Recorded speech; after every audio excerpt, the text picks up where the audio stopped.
It all changed the moment he stepped outside. We just clinked wine glasses. I remember the faint scent of rosemary in the air. The way the golden candlelight flickered on his wedding band. David was smiling, my husband of just 6 days, and I had been thinking, finally, this is what peace feels like. Then his phone buzzed. Unknown number. I'll be just a minute, he said, pressing a kiss to my cheek before slipping his phone to his ear and walking toward the front doors of the restaurant. I watched him go, heart light, cheeks warm. He looked so composed in his dark blazer, so in control. Even his voice, deep calm, was comforting as he answered the call just outside the window. And then she appeared. A child. Barefoot. In a place like this. She looked no older than 6. Pale skin, wild blonde hair and pigtails that had long since fallen out of shape. There were dirt smudges on her cheeks, scratches on her knees. Her eyes, enormous, wide, locked onto mine with a kind of focus that didn't belong to a child. And in her hand, tied to the end of a filthy shoelace, was a rusted key. She said nothing at first. She simply walked up to my table like she knew me, like she had been searching for me. Then, without a word, she reached up and placed the key gently on the edge of my bread plate. Her fingers trembled. I stared down at it.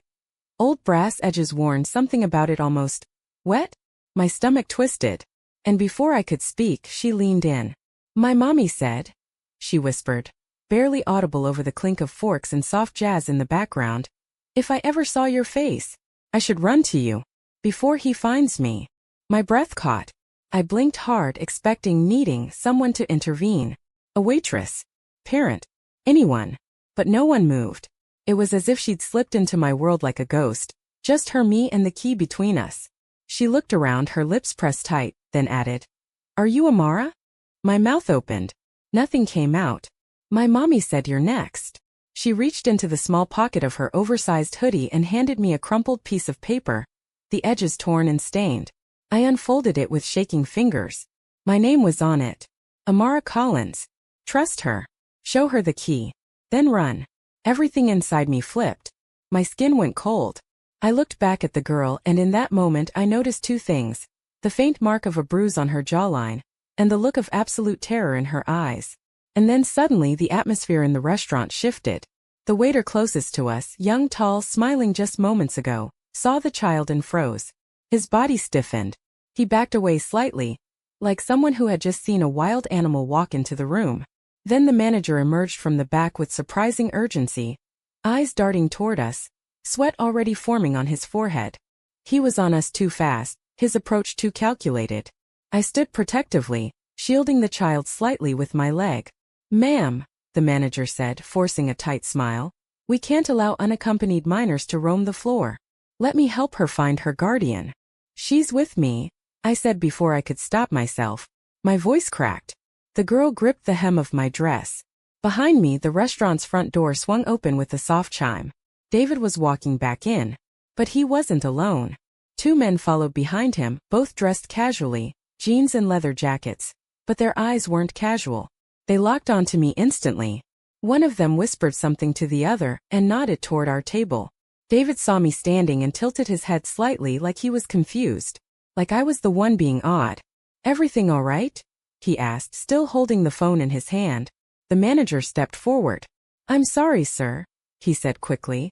This child was disturbing your wife. I'll handle it. The girl backed into me, clutching my hand now.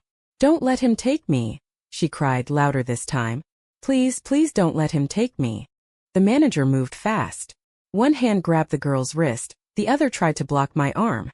The child screamed, twisting wildly. The entire restaurant froze, eyes on us, on the chaos unfolding. My own voice rose in panic. Let go of her. What are you doing? But it was too late. With the help of a waiter, the manager hauled the girl back toward the staff corridor. She kicked, thrashed, screamed my name. How did she know my name? As her tiny hands reached out toward me. I stood there, shaking, as the rusted key rolled off the edge of the table and landed near my heel. David stepped behind me. He placed one hand lightly on my shoulder. It was gentle, innocent even, but in that moment it felt like a trap. Who were you talking to, sweetheart? He asked softly. And just like that the room spun. My knees nearly gave out. Because his smile was the same. But everything else had changed.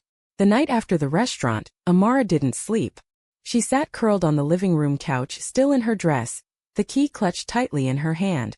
The child's words looped in her mind, each repetition slicing deeper. "You're next." The torn note sat on the coffee table under a lamp. She had read it at least 30 times, studying the shaky handwriting. Her name was written clearly. There was no mistaking it. David came in much later, saying nothing about the scene at the restaurant. No mention of the girl.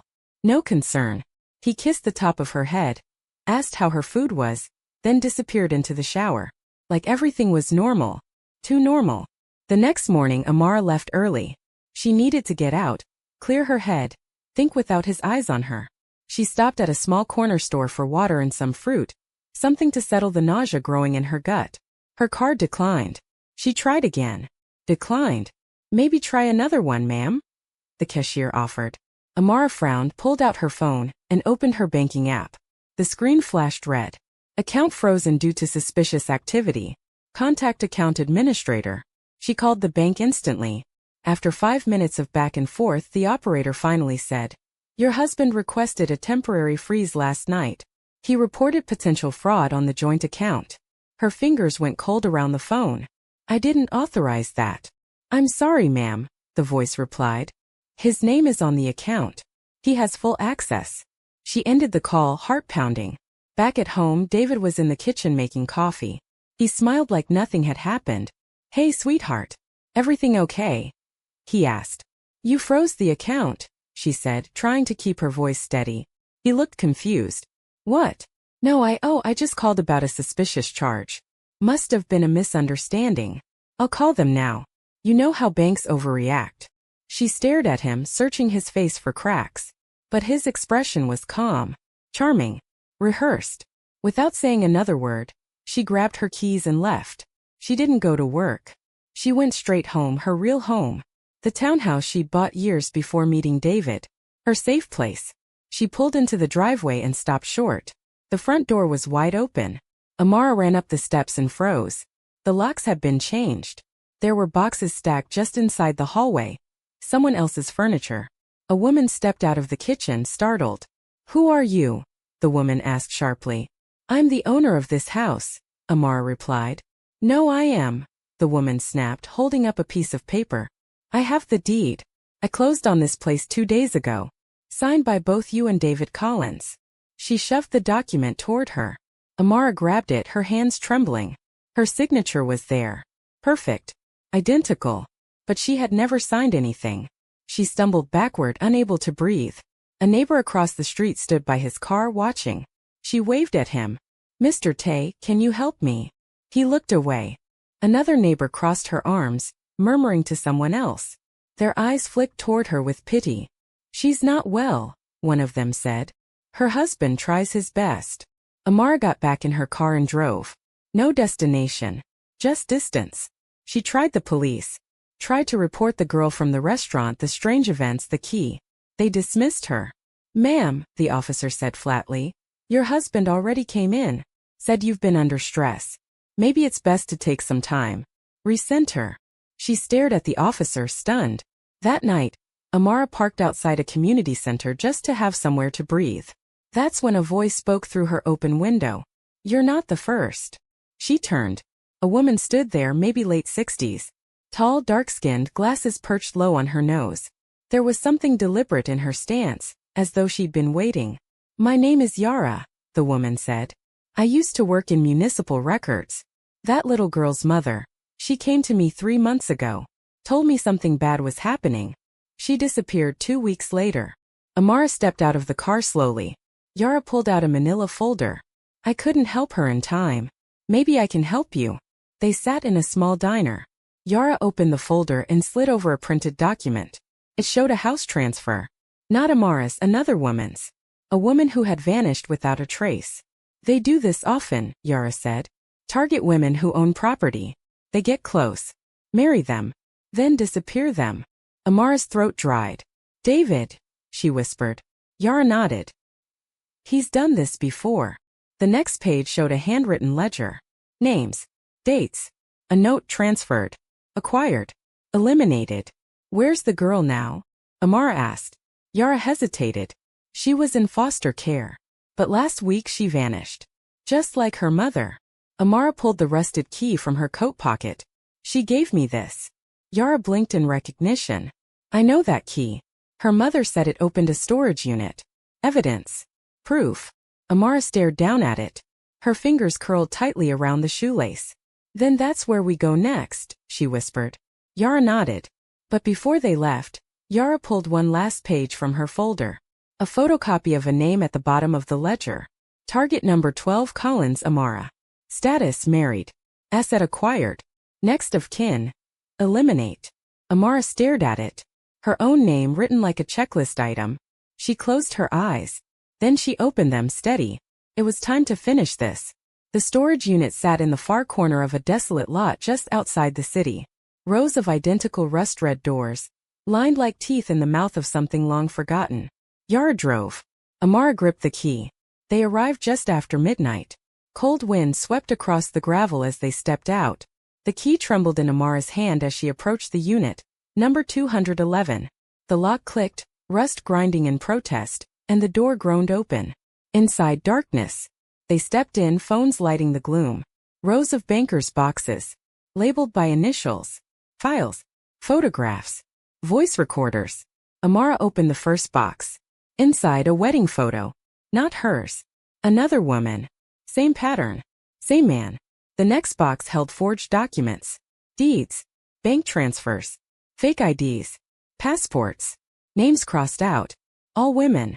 At the bottom of one box, Amara found a file folder marked with her initials, AC.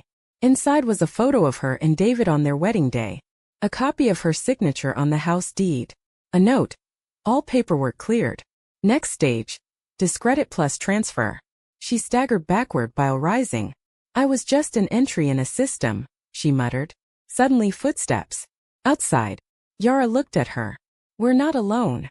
3 silhouettes approached the unit fast. Flashlights cutting through the dark. David. And 2 men. Amara backed up, grabbing the red ledger and a stack of files. Yara yanked open a side door. Go, she shouted. The chase blurred. Metal corridors. Breathless sprints. Yara led them through a service corridor behind the main row of units, slamming a side gate shut behind her. Amara ducked into her car and hit the gas. Papers spilled across the back seat as she drove into the dark, lungs burning, heart thudding. The next night was the city gala. A real estate banquet at the glass-domed Civic Hall downtown. Politicians. Business leaders. Press. Cameras. David was being honored. Amara walked in through the side doors just as he stepped on stage. His speech was starting.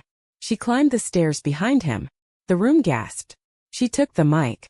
Before he takes another woman's home, look at what he's already done. Gasps turned to chaos. She held up the red ledger. Projected images flickered across the stage. Deeds, fake IDs, photos of the missing women. One was the girl's mother. Reporters surged forward.